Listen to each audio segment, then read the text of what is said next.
तेल की कीमतें, डॉलर का दबाव, बढ़ती महंगाई और दुनिया के सबसे महत्वपूर्ण समुद्री रास्ते स्ट्रेट ऑफ हॉर्मुज़ पर बढ़ता तनाव।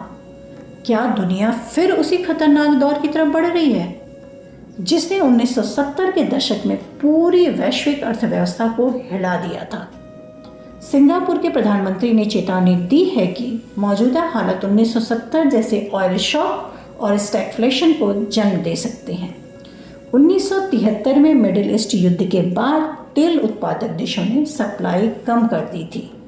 कुछ ही महीनों में ऑयल प्राइसेस 4 गुना हो गए। उसका असर पेट्रोल और डीजल महंगा हुआ, ट्रांसपोर्ट कॉस्ट बढ़ गई, इंडस्ट्रीज पे इफेक्ट और साथ ही में महंगाई लगातार बढ़ती गई, यानी इकोनॉमी रुक सी गई और इन्फ्लेशन बढ़ने लगा। इसी खतरनाक स्थिति को कहा गया स्टैगफ्लेशन। सामान्य मंदी से ये अलग होती है क्योंकि इसमें ग्रोथ गिरती है, साथ ही कीमतें भी बढ़ती रहती हैं। आज दुनिया का लगभग 20% तेल supply root straight of Hormuz से गुजरता है।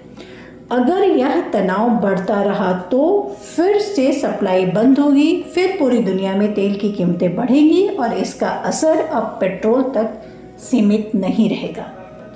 शिपिंग महंगी होगी, फूड प्राइसेस बढ़ेंगी, एयरलाइन सेक्टर प्रभावित होगा, मैन्युफैक्चरिंग कॉस्ट बढ़ेगी, ग्लोबल स्टॉक मार्केट में पैनिक आएगा। विशेषज्ञों का मानना है कि अगर क्रूड ऑयल लंबे समय तक ऊंचे स्तर पर रहा तो सेंट्रल बैंक ब्याज दरें कम नहीं कर पाएगा, यानी इकोनॉमिक ग्रोथ धीमी होगी लेकिन इन्फ्लेशन हाई। एग्जैक्टली इसी कॉम्बिनेशन ने 1970 में दुनिया को संकट में डाल दिया था। भारत अपनी ज़रूरतों का बड़ा हिस्सा तेल का आयात करता है, इसलिए ग्लोबल ऑयल शॉक का असर भारत पर सीधा पड़ सकता है। अगर क्रूड ऑयल बढ़ा तो पेट्रोल डीजल महंगा होगा, जिसके कारण ट्रांसपोर्ट और लॉजिस्टिक कॉस्ट बढ़ेगी।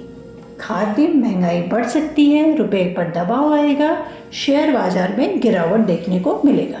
हालांकि भारत ने पिछले कुछ वर्षों में स्ट्रेटेजिक ऑयल रिजर्व बढ़ाए हैं और रिन्यूएबल एनर्जी पर भी तेजी से काम किया है, लेकिन वैश्विक संकट लंबा चला तो भारत को इसके असर से पूरी तरह बचाना संभव नहीं है। दुनिया आज एक बेहद संवेदनशील मोड़ पर खड़ी है।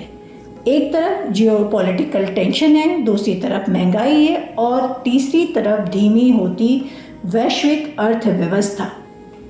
क्या इतिहास खुद को दोहराने वाला है? क्या दुनिया फिर 1970 जैसी आर्थिक उथल पुथल को देखने वाला है? आपको क्या लगता है? क्या यह सिर्फ एक चेतावनी है या आने वाले आर्थिक तूफान का संकेत? पूरे विश्व पर एक आर्थिक तूफान का बादल मंडरा रहा है, ये हमसे छुपा हुआ नहीं है। आप अपनी राय कमेंट बॉक्स में दें और अगर कोई सजेशन हो सकता है इस इन्फ्लेशन से निकलने का, आर्थिक मंदी से निकलने का, तो आप सुझाव अवश्य दें। आपके सुझाव का स्वागत है। वंदे मातरम।